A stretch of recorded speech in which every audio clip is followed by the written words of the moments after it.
Imagine this, you've been in the air for 14 hours, you're exhausted, and you're just minutes away from landing at Singapore's Changi airport. But suddenly the sky turns pitch black. Thunder shakes the massive Boeing 777, and the pilots receive a chilling message from the tower. Landing is currently impossible, but there's a much bigger problem. Hidden in the cockpit, the fuel gauges are hitting zero. This is the true story of Singapore Airlines Flight 319, a flight that came within 5 minutes of becoming one of the worst disasters in aviation history. It was March 2007. Flight SQ319 was cruising at 35,000 feet, heading from London to Singapore with 263 souls on board. In the cockpit, the crew was experienced and confident. They had calculated their fuel strictly according to international regulations. But here's the catch. To save weight and costs, they only carried a 5% contingency fuel, just enough for a few extra miles. At the time, it was a standard industry move. But as they crossed the equator, a massive, unpredicted monsoon system was brewing right over their destination. The perfect flight was about to turn into a nightmare. As the plane approached Singapore, the weather didn't just get bad, it became violent. Changi Airport,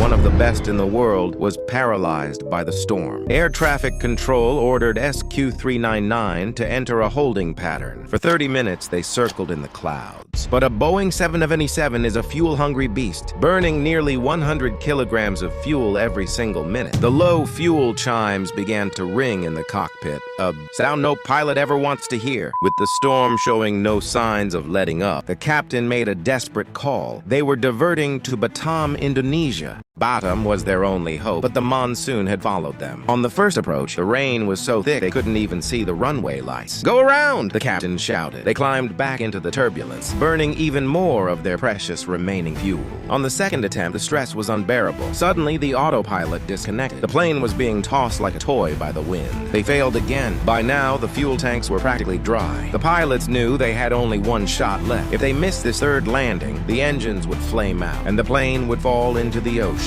The captain took manual control, gripping the yoke with everything he had. The cockpit was filled with warnings. Fuel tank left low. Fuel tank right low. He lined up the massive jet with a short runway at a time. Every second felt like an hour. Finally, through the sheet of rain, the runway appeared. The wheels slammed onto the tarmac and the brakes roared to life. They were safe. But when the ground crew checked the tanks, they were horrified. Only 488 kilograms of fuel were left. In a plane this size, that is effectively zero. They had survived by a margin of less than 5 minutes. The investigation that followed shook the aviation world. It proved that even when you follow the rules, nature can be unpredictable. This incident forced airlines to rethink their fuel policies for long-haul flights, prioritizing safety over cost saving. It also highlighted the incredible skill of pilots who can stay calm when the alarms are screaming. What would you have done in that cockpit? Is the 5% fuel rule too risky? Let's talk about it in the comments. Thanks for watching RedditzipHQ, and we'll see you in the next deep dive.